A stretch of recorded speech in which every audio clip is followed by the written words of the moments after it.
ആദ്യമൊക്കെ അവൻ മരണം അവോയ്ഡ് ചെയ്യുവാനായിട്ട് ശ്രമിച്ചിട്ടുണ്ടായിരുന്നെങ്കിലും ഏറ്റവും ഒടുവിലത്തെ 2 ജന്മങ്ങളിൽ അവൻ സ്വയം മരിക്കുകയായിരുന്നു ചെയ്തിട്ടുണ്ടായിരുന്നത്. അതുകൊണ്ട് തന്നെ ഇപ്പോൾ ഇനി ജീവിതകാലം മുഴുവൻ അമ്മയായിട്ട് ജീവിക്കുവാനായിട്ടാണ് അവൻ തീരുമാനിച്ചിട്ടുമുള്ളത്. ഇത് സ്വയം നൽകുന്ന ഒരു പണിഷ്മെന്റ് ആയിട്ട് അവനും കരുതുന്നു.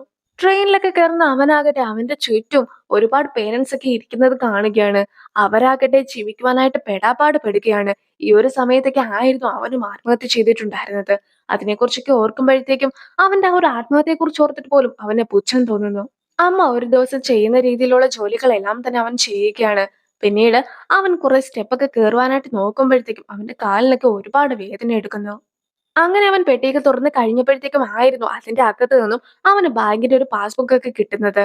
ഈച്ച കുട്ടിയായിരുന്ന സമയം തൊട്ട് അമ്മ പണമൊക്കെ സ്വരൂപിച്ചു വെച്ചതായിരുന്നു. ഈച്ചയ്ക്ക് വലുതാകുമ്പോഴത്തേക്കും ഒരു വീട് പണിയുവാനായിട്ടായിരുന്നു ഇതൊക്കെ സ്വരൂപിച്ചു വെച്ചിട്ടുണ്ടായിരുന്നത്. അവനോടും നീ വളർന്നാൽ മാത്രം മതി, എന്റെ കൂടെ കുറെ കാലം നിന്നാൽ മാത്രം മതി, നമുക്ക് വലിയൊരു വീടൊക്കെ പണിയാമെന്ന് അവന്റെ അടുത്ത് പറഞ്ഞിട്ടുമുണ്ടായിരുന്നു. പ്രായമായതിന്റെ എല്ലാ ബുദ്ധിമുട്ടുകളും അമ്മയ്ക്കുണ്ട്. അങ്ങനെയിരിക്കെ അമ്മ ട്രെയിനിൽ വെച്ച് ഉറങ്ങിപ്പോയി കഴിയുമ്പോഴത്തേക്കും സ്റ്റേഷൻ മാറി മറ്റൊരു സ്റ്റേഷനിലേക്ക് ഇറങ്ങുകയാണ്. ആ ഒരു സ്റ്റേഷനിലായിരുന്നു ശരിക്കും ഈച്ചനെ അടക്കിയിട്ടൊക്കെ ഉണ്ടായിരുന്നത്. അതുകൊണ്ട് തന്നെ ഈച്ചയും ആ അടക്കിയ സ്ഥലമൊക്കെ കാണുവാനായിട്ട് എത്തുന്നു. എല്ലാ ദിവസവും വർക്ക് ചെയ്തതിന് ശേഷം അമ്മ ഈച്ചനെ കാണുവാനായിട്ട് എത്തുമായിരുന്നു. അവനോട് സംസാരിക്കുമായിരുന്നു. അങ്ങനെയിരിക്കെ ഒരിക്കൽ അമ്മ ഈച്ചനെ കാണുവാനായിട്ട് വന്ന സമയത്ത് പറഞ്ഞിട്ടുണ്ടായിരുന്ന കാര്യങ്ങളൊക്കെ അവൻ ഓർത്തു നോക്കുകയാണ്. ഈച്ച ജീവിച്ചിരുന്ന സമയത്ത് അടുത്ത ജന്മത്തിലും നീ എന്റെ മകനായിട്ട് ജനിക്കണമെന്നൊക്കെ അമ്മ പറഞ്ഞിട്ടുണ്ടായിരുന്നു. പക്ഷെ ഇപ്പോൾ ഈച്ച മരിച്ചത് കൊണ്ട് തന്നെ അമ്മയും അമ്മയുടെ ആ ഒരു വാക്കൊക്കെ മാറ്റിയിരിക്കുകയാണ്. നിന്റെ അടുത്ത ജന്മത്തിൽ കുറച്ചുകൂടി പണക്കാരായിട്ടുള്ള പേരൻസിന് നീ ജനിക്കണമെന്നാണ് ഞാൻ ആഗ്രഹിക്കുന്നത്. ആ ഒരു ജീവിതത്തിൽ നിനക്ക് ഹാപ്പി ആയിട്ട് കഴിയുവാനും സാധിക്കും. അങ്ങനെ നീ ജീവിക്കുമ്പോൾ നിന്റെ ആ ഒരു സന്തോഷം വളരെ അകലെ നിന്ന് കാണുവാനായിട്ട് ഞാൻ ആഗ്രഹിക്കുന്നു. അതല്ലാതെ ഞാൻ ഒരിക്കലും നിന്റെ ലൈഫിലേക്ക് കടന്നു വരികയില്ല. എനിക്ക് നിന്റെ സന്തോഷം മാത്രം കണ്ടാൽ മതിയെന്നായിരുന്നു അന്നമ്മ പറഞ്ഞിട്ടുണ്ടായിരുന്നത്. ഇപ്പോൾ അതൊക്കെ ഓർക്കുന്ന ഈച്ചയ്ക്ക് ആകെ വിഷമമാകുന്നു. താൻ ചെയ്ത തെറ്റ് എത്രത്തോളം വലുതായിരുന്നു എന്ന് ഇപ്പോഴാണ് അവൻ മനസ്സിലാക്കിയിട്ടുമുള്ളത്. ഇപ്പോൾ വളരെയധികം ആത്മാർത്ഥമായിട്ട് തന്നെ ഇതേ അമ്മയുടെ മകനായിട്ട് ജനിക്കുവാനായിട്ട് അവൻ ആഗ്രഹിക്കുന്നുണ്ട്. പക്ഷെ ഈ ഒരു സമയത്ത് പറയുമ്പോൾ അവന്റെ അമ്മയ്ക്ക് അത് കേൾക്കുവാൻ പോലും സാധിക്കുകയില്ല. ആ ഒരു വിഷമമായിരുന്നു അവനും ഉണ്ടായിരുന്നത്. അമ്മയുടെ കാലിലെ ചെരുപ്പൊക്കെ കണ്ട് കഴിയുമ്പോഴത്തേക്കും അമ്മയ്ക്ക് അവൻ ചെരുപ്പ് നൽകിയ സമയത്ത് അമ്മയ്ക്കും ഒരു മലയൊക്കെ കയറുവാനായിട്ട് പോകണമെന്ന് ഒരുപാട് ആഗ്രഹം ഉണ്ടായിരുന്നതിനെ കുറിച്ച് അവന്റെ അടുത്ത് പറഞ്ഞിട്ടുണ്ടായിരുന്നു. പക്ഷേ അമ്മയുടെ കാല് വയ്യാത്തത് കൊണ്ടാണ് പോകുവാൻ സാധിക്കാതെ പോയത്. എങ്കിലും അവന്റെ ഒപ്പം ഒരിക്കലെങ്കിലും ആ ഒരു മല കയറുവാനായിട്ട് അമ്മ ആഗ്രഹിക്കുന്നു എന്ന് പറഞ്ഞതിനെ കുറിച്ച് അവൻ ഓർക്കുന്നു. അന്നാകട്ടെ അമ്മയ്ക്ക് കാല് വയ്യെങ്കിൽ പോലും ഞാൻ അമ്മേനെ എടുത്തുകൊണ്ടായിരിക്കും ആ ഒരു മലയൊക്കെ കയറ്റുക എന്ന് അവൻ പറഞ്ഞിട്ടുമുണ്ടായിരുന്നു. ഇപ്പോൾ അമ്മയുടെ സ്ഥാനത്തായിട്ടുള്ള അവനാകട്ടെ അമ്മയുടെ ആ ഒരു ആഗ്രഹമൊക്കെ സാധിച്ചു കൊടുക്കാൻ തീരുമാനിച്ചിരിക്കുകയാണ്. അങ്ങനെ അവനും ആ ഒരു മലയൊക്കെ കയറുവാനായിട്ട് നോക്കുന്നു. പക്ഷെ വഴിയിലാകട്ടെ കാലിന് വേദനയൊക്കെ വരുന്ന അമ്മയും വിശ്രമിക്കുന്നൊക്കെയുണ്ട്. ഒരുപാട് ദൂരം യാത്ര ചെയ്തതിനു ശേഷം ഏറ്റവും ഒടുവിലായിട്ട് അമ്മയുടെ ആ ഒരു ആഗ്രഹമൊക്കെ ഈച്ച സാധിച്ചു കൊടുത്തിരിക്കുകയാണ്. മലയുടെ ഏറ്റവും മുകളിൽ അമ്മ എത്തുക തന്നെ ചെയ്യുന്നു. അന്ന് അമ്മയുടെ ഒപ്പം മല കയറുവാനായിട്ട് പോകാമെന്ന് അവന് വാക്ക് നൽകിയതായിരുന്നു. ഇത്തവണ ആ ഒരു വാക്കൊക്കെ തെറ്റിച്ചതിന് അവൻ അമ്മയോട് ക്ഷമയും ചോദിക്കുന്നുണ്ട്. ഇനി അവൻ തിരിച്ചു പോകുകയാണ്. പക്ഷെ തിരിച്ചു പോകുന്ന വഴിക്ക് കാലൊന്ന് സ്ലിപ്പായി കുറെ ദൂരത്തേക്കായിട്ടൊക്കെ വീഴുകയാണ്. കുറെ അധികം മുറിവുകളും സംഭവിക്കുന്നു. കാലിന് കാര്യമായി തന്നെ പരുക്കം പറ്റിയിട്ടുണ്ടായിരുന്നു. അങ്ങനെയിരിക്കെ ആരെങ്കിലും സഹായിക്കാമോ എന്നൊക്കെ അവനും നിലവിളിക്കുന്നുണ്ട്. ആ ഒരു സമയത്ത് മരണത്തെ അവൻ മുഖാമുഖം കണ്ടിട്ടുണ്ടായിരുന്നു. പക്ഷെ ഇങ്ങനെ മരിക്കുവാനായിട്ട് താൻ ആഗ്രഹിക്കുന്നില്ല എന്ന് പറഞ്ഞ് അവനും അവിടെ നിന്ന് രക്ഷപ്പെടുവാനായിട്ട് ശ്രമിക്കുകയാണ്.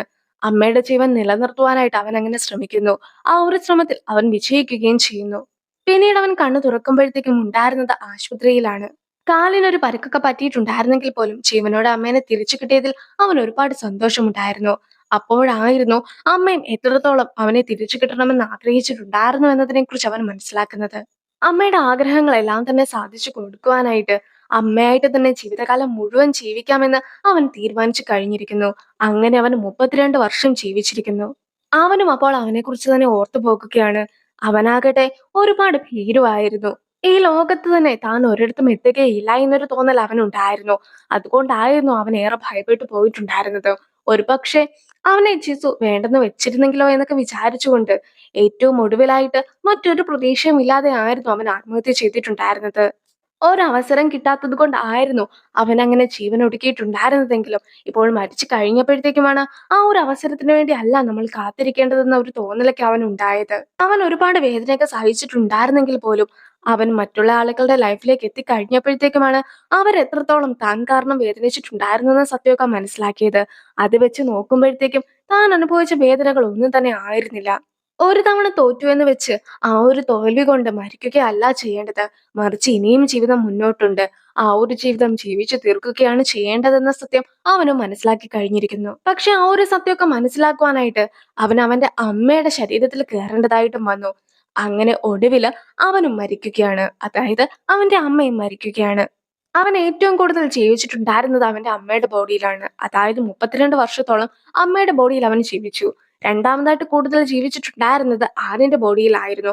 അതിലാകട്ടെ കുറേയധികം മാസങ്ങൾ അവന് ജീവിക്കുവാനായിട്ട് സാധിച്ചു. ബാക്കി എല്ലാ ബോഡിയിൽ കയറുമ്പോഴും അവന്റെ മരണമൊക്കെ ഉടനെ തന്നെ സംഭവിച്ചിട്ടുണ്ടായിരുന്നു. ഇപ്പോൾ ആകട്ടെ അവൻ മരണത്തിന്റെ അടുത്തേക്ക് തിരിച്ചെത്തി കഴിഞ്ഞിരിക്കുന്നു. എല്ലാ തവണയും ദേഷ്യപ്പെട്ടൊക്കെ മരണത്തിന്റെ അടുത്ത് വരുന്ന അവനാകട്ടെ ഇത്തവണ മരണത്തെ ഒരുപാട് മിസ് ചെയ്തിട്ടുണ്ടായിരുന്നു എന്നൊരു മറുപടിയൊക്കെയാണ് നൽകുന്നത്. ഇത്രയും വൈകി നിന്നെ കാണേണ്ടി വരുമെന്ന് ഞാൻ ഒരിക്കലും വിചാരിച്ചിരുന്നില്ല എന്നും അവൻ പറയുന്നു. ഇത്രയും കാലം ഞാൻ ജീവിച്ചിരുന്ന സമയത്ത് നിന്നെ ഇനി കാണുമ്പോൾ എന്താണ് നിന്നോട് പറയുക എന്ന് അറിയത്തില്ലാതെയായിരുന്നു ഇരുന്നിട്ടുണ്ടായിരുന്നത്. ഒടുവിൽ എനിക്കതിന്റെ മറുപടി കിട്ടിയെന്ന് പറഞ്ഞ് അവനാകട്ടെ മരണത്തിന് മുമ്പിൽ മുട്ടുകുത്തി നിൽക്കുന്നു.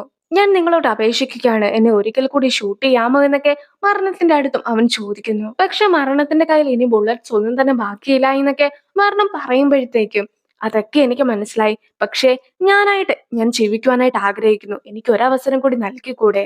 എനിക്ക് ഈസിയായിട്ട് ഒരിക്കൽ കൂടി ജീവിക്കണം. എന്റെ അമ്മയ്ക്ക് ഞാൻ മരിക്കുന്നതിന് മുമ്പായിട്ട് ഒരു ഹഗ്ഗെങ്കിലും കൊടുക്കണമെന്ന് പറഞ്ഞ് അവൻ കരയുകയാണ്. പക്ഷേ ഞാൻ നിനക്ക് നൽകിയിരുന്ന പണിഷ്മെന്റ് ഒക്കെ കഴിഞ്ഞിരിക്കുകയാണ്. ഏതെങ്കിലും ഒരു ബോഡിയിൽ നീ സർവൈവ് ചെയ്യണമെന്ന് മാത്രമായിരുന്നു ഞാൻ പറഞ്ഞിട്ടുണ്ടായിരുന്നത്. അത് നീ ചെയ്ത് കഴിഞ്ഞിരിക്കുന്നു. ഇനി ബാക്കി എല്ലാം തന്നെ ദൈവമാണ് തീരുമാനിക്കുന്നത്. പക്ഷെ അതിനു മുമ്പ് നിനക്ക് ഞാൻ ഒരവസരം കൂടി നൽകാമെന്ന് പറഞ്ഞ് കയ്യിലുണ്ടായിരുന്ന ബുള്ളറ്റ് മരണം എടുക്കുകയാണ്.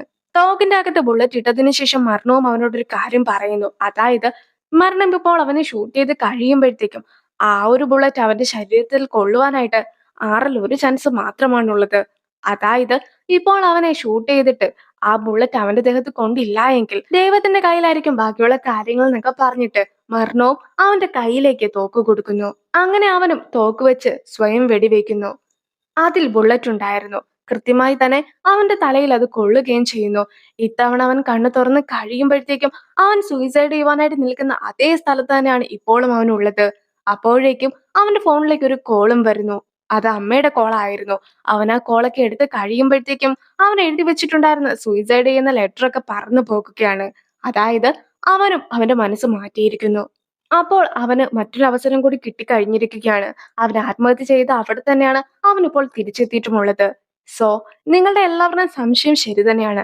അവന് ഒരിക്കൽ കൂടി ജീവിക്കുവാനായിട്ട് സാധിക്കും. അപ്പോൾ നിങ്ങൾ വിചാരിക്കുന്നുണ്ടാകും ടയ്യുവും അപ്പോൾ മരിച്ചിട്ടില്ലല്ലോ എന്ന്. ഇതിന്റെ അകത്തെ വില്ലൻ മരിച്ചിട്ടില്ല. പക്ഷെ ആ ഒരു സ്റ്റോറിക്ക് ഈജയുടെ ലൈഫിൽ ഒരു പ്രാധാന്യവുമില്ല. അതായത് ഈജയും ടയ്യുവുമായിട്ട് യഥാർത്ഥത്തിൽ ഒരു ബന്ധവുമില്ല.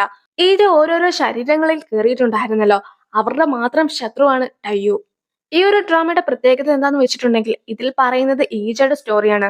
അല്ലാതെ ഒരു നായകനും വില്ലനും തമ്മിലുള്ള സ്റ്റോറിയൊന്നും അല്ല. അതുകൊണ്ട് തന്നെ ഈജയും ടയ്യുവും തമ്മിൽ ഇനി ഒരു കണക്ഷനും ഉണ്ടാകുകയുമില്ല. ഈജ ആത്മഹത്യ ചെയ്യാൻ പാടില്ലായിരുന്നു എന്ന കാര്യം അവൻ മനസ്സിലാക്കിയത് കൊണ്ട് തന്നെ അവന് മറ്റൊരു അവസരമൊക്കെ ലഭിക്കുന്നതാണ് ഈ ഒരു സ്റ്റോറി. പിന്നെ പറയാനുള്ള കാര്യം ഈജ മറ്റുള്ള ആളുകളുടെ ബോഡിയിൽ കയറിയില്ല എങ്കിൽ പിന്നെ അവർക്ക് എന്തായിരിക്കും സംഭവിക്കുക എന്നതാണ്.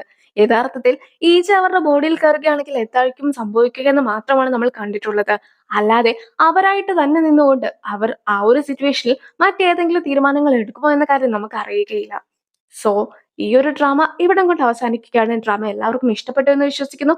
അടുത്തൊരു ഡ്രാമയുമായിട്ട് എത്രയും വേഗം കാണാം. ബൈ.